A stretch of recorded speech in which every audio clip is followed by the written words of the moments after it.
Hello students, welcome back to my YouTube channel.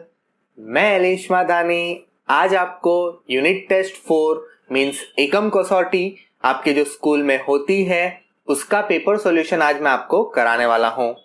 आज मैं standard 10th का English medium science का paper solve कराने वाला हूं। पूरा पेपर मैंने सॉल्व किया है, आज मैं आपको उसकी प्रैक्टिस कराने वाला हूं। ये प्रैक्टिस इसलिए जरूरी है ताकि आप लोग समझ पाए कि किस लेवल के क्वेश्चन आपके बोर्ड एग्जामिनर के अंदर में आते हैं। ऐसे मैं साइंस के वीडियो डाले नहीं है अभी तक, लेकिन धीरे धीरे मैं आपके लिए साइंस के वीडियोस भी डालना स्टार्ट करने वाला हूं। तो ये पेपर आपकी डिमांड थी, इसलिए आज मैं आपको ये पेपर सॉल्व करा रहा हूं। चलो शुरू करते हैं यूनिट टेस्ट 4 का पेपर। पहला क्वेश्चन देखते हैं। Select correct alternative from the given.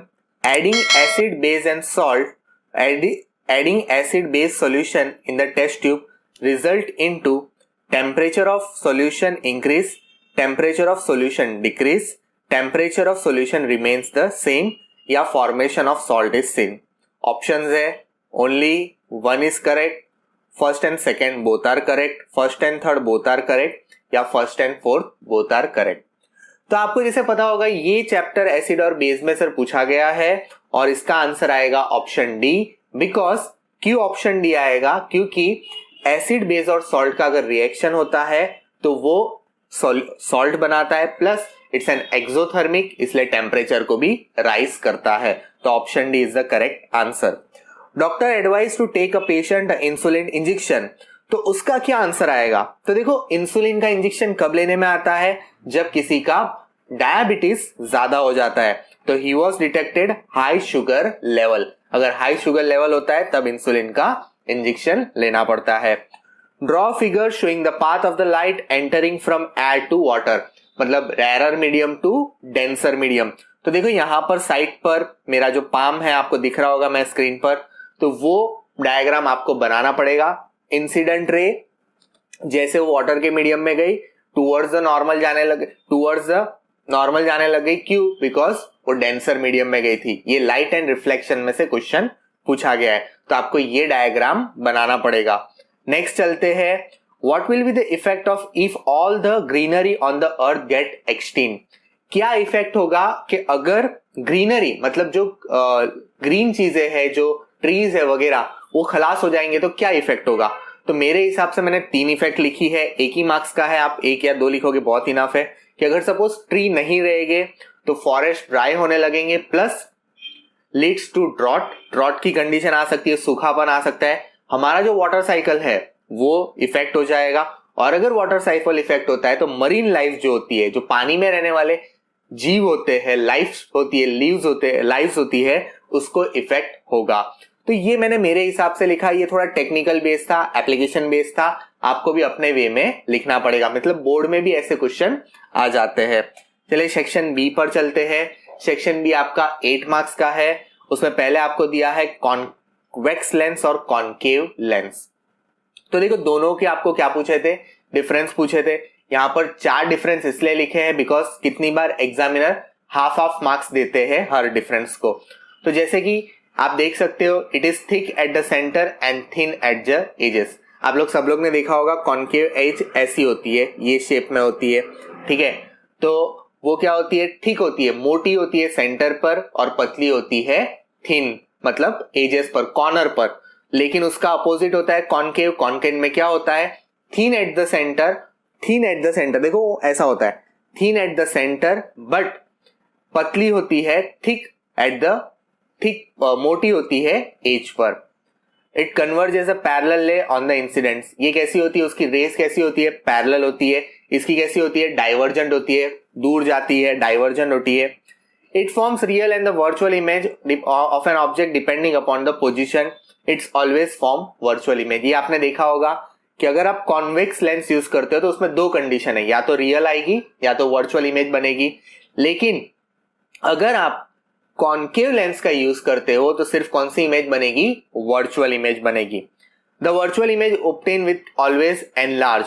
हाँ, अगर इसमें जो वर्चुअल इमेज बनती है वो हमेशा कैसी होती है? एनलार्ज होती है, मतलब बहुत बड़ी होती है।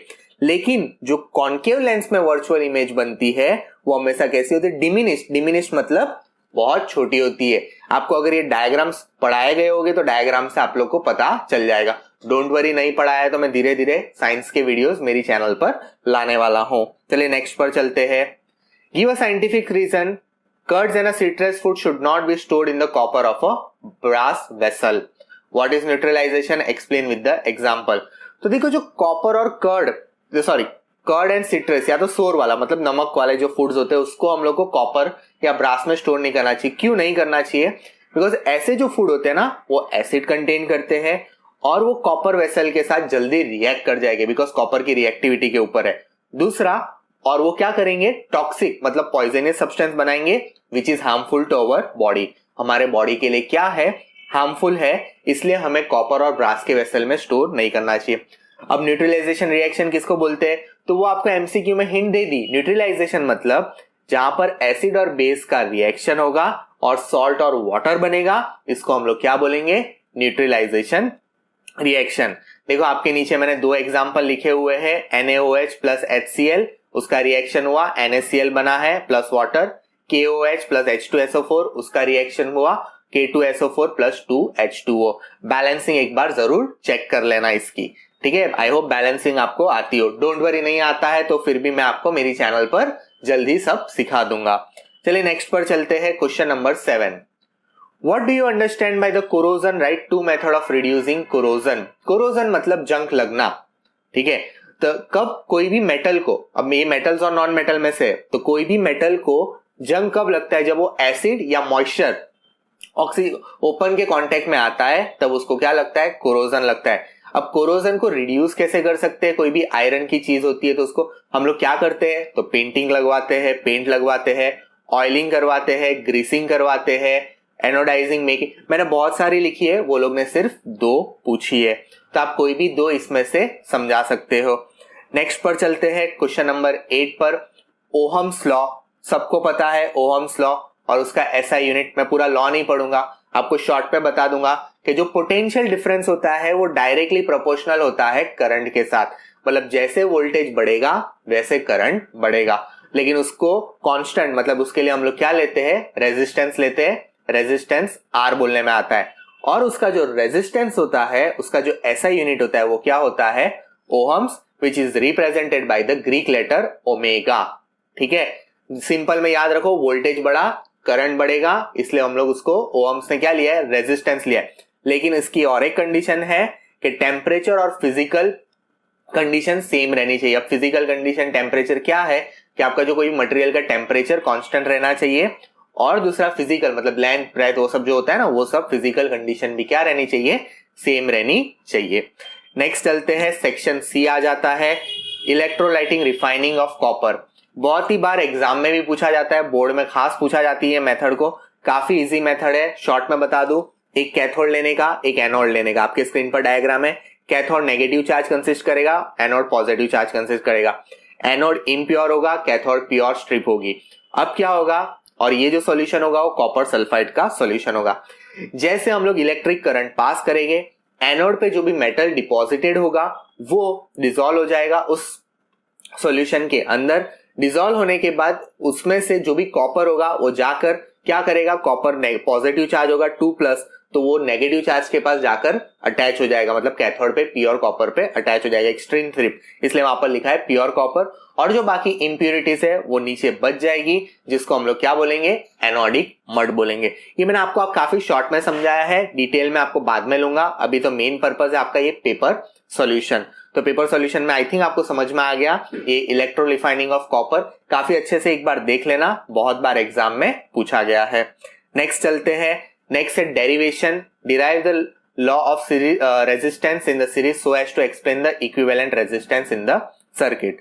तो देखो सीरीज कनेक्शन कब बोलते हैं, 2 or more resistor are said to be in series when they are joined to end point, that is the total electric current flow। यहां पर ध्यान से सुनना, सीरीज कनेक्शन में इलेक्ट्रिक करंट फ्लो सेम रहता है but the voltage is drop across every point. मतलब जितने रेजिस्टर हो गए उतने वोल्टेज ड्रॉप हो गए, मतलब R1 R2 R2, तो V1 V2 V3 इतने आपका ड्रॉप होगा। अब देखो उसको कैसे डिराइव किया है मैंने, तो अगर जितने वोल्टेज ड्रॉप हो गए तो V1 plus V2 plus V3, अब हम लोग क्या करेंगे, हम लोग ओहम्स लॉ का यूज करेंगे, V is equal to IR। तो मैं क्या करता हूं, जहां पर इक्वेशन 1 में V है वहां पर IR रखता हूं। मेरे पाम पर फोकस करना, मैं IR रखता हूं और V1 V2 V3 रखता हूं। अब हम लोग क्या करते हैं, सेपरेटली V1 V2 और V3 के लिए ओहम्स लॉ लगाते हैं। तो ओहम्स लॉ क्या है, V is equal to IR। अब करंट तो सेम रहता है, there is a change in voltage and resistance, इसलिए V1 R1, V2 के लिए V2 R2, V3 के लिए V3 R3। अब क्या करते हैं, हम लोग V1 V2 V3 की जगह पर रख देते हैं। अब देखो सब में से मैं I कॉमन लेता हूं, मैं यहां पर सब में से I कॉमन लेता हूं। तो अगर मैं I कॉमन लूंगा तो मल्टीप्लाई का क्या हो जाएगा, मल्टीप्लाई का डिवाइड हो जाएगा, I कैंसल हो जाएगा। तो क्या आ जाएगा, R1 plus R2 plus R3। यहां से देखो I कॉमन गया है, मल्टीप्लाई का डिवाइड हो गया, तो R is equal to R1 plus R2 plus R3। This is the equivalent resistor. Okay, हमेशा याद रखना, पहले डायग्राम बनाओगे फिर इसका डेरिवेशन करोगे। आई होप समझ में आया होगा। डोंट वरी, अभी भी कंफ्यूजन है तो आप इसकी प्रैक्टिस करना ताकि आपको समझ में आ जाएगा। चलिए नेक्स्ट क्वेश्चन पे चलते हैं। Question number 11, state the various method obtain from the sea and explain in detail. तो आपको पता है आपकी बुक में 3 दिया है, tidal energy, wave energy, ocean thermal energy. उसमें से कोई एक को एक्सप्लेन करना है, तो मैंने टाइडल एनर्जी को एक्सप्लेन किया। आपको पता है टाइडल एनर्जी क्या होती है, हाई राइज एंड और लो राइज, मतलब high tides and low rise की वजह से जो एनर्जी ऑब्टेन होती है उसको हम लोग क्या बोलते हैं, टाइडल एनर्जी बोलते हैं। और ये डैम वगैरह में हम लोग देखते हैं कि हम लोग को जो इलेक्ट्रिसिटी का जनरेशन है वहां पर इसका यूज करते हैं। वो कैसे होता है, with the help of turbine. ये आपको बहुत ही डिटेल में नहीं है, सिर्फ इतना ही है, इसके अंदर आप पढ़ोगे तो आपको आइडिया आ जाएगा। 4 पॉइंट में मैंने यही लिखा है। 1 मार्क्स आपको मिलेगा वेरियस मेथड का और 2 मार्क्स मिल जाएगा टाइडल एनर्जी का। आप चाहो तो वेव एनर्जी और ओशन थर्मल एनर्जी को भी एक्सप्लेन कर सकते हो, बिकॉज आपको कोई एक एनर्जी को एक्सप्लेन करना है। ओके, चलो नेक्स्ट पर चलते हैं। लास्ट क्वेश्चन आ गया है, बड़ा मजा आया है। देखो लास्ट क्वेश्चन में क्या है, आपको 2 डायग्राम दिए हैं। एक बोला है draw a neat label diagram of human elementary system. मैंने आपका टेक्स्ट बुक का फोटो लिया है, अच्छे से मैंने यहाँ पर उसको इलेबोरेट करके इरेज वगैरह करके लगा दिया है ताकि आपको अच्छे से समझ में आ जाए। माउथ है, लीवर है, स्टमक है, पैंक्रियाज है, गॉल ब्लैडर है, एनस है, रेक्टम है, लार्ज इंटेस्टाइन, स्मॉल इंटेस्टाइन। आपको एक नीट डायग्राम बनाना है लेबल के साथ। दूसरा आपको ग्लैंड्स पूछे थे 7 चैप्टर में से, तो डिफरेंट ग्लैंड्स के बारे में। तो ए जो है जो पीनल ग्लैंड्स है, बी आपका पिट्यूटरी ग्लैंड्स है, 3 आपका थायराइड है और 4th आपका थैलेमस ग्लैंड्स है। तो इतना इस पेपर में पूरा पूछा गया था। इस पेपर का कंक्लूजन आप एक चीज निकाल सकते हो, आप देखो आपको कैसे मार्किंग स्कीम रहता है कि भाई छोटे छोटे क्वेश्चन को भी आपको इलेबोरेट करके समझाने में आया। आप देखोगे बायो में ए और बी पार्ट कर दिए, तो जनरली देखा गया है पेपर के अंदर जनरली ऐसा हो जाता है और यही होता है। आपको बड़े क्वेश्चंस में 2-3 पार्ट में क्वेश्चन पूछने में आते हैं। केमिस्ट्री में तो खास ऐसा देखा गया है कि पूरा क्वेश्चन नहीं पूछते, वो लोग 5 अलग अलग क्वेश्चन पूछते। लेकिन फिर भी हम सैंपल पेपर का वेट करेंगे, सैंपल पेपर आएगा तब हम लोग उस पर देख पाएंगे कि क्या आता है। तो thank you so much for watching. तो अगर आपको वीडियो अच्छा लगा है तो शेयर कर देना, चैनल को सब्सक्राइब कर देना। Thank you so much.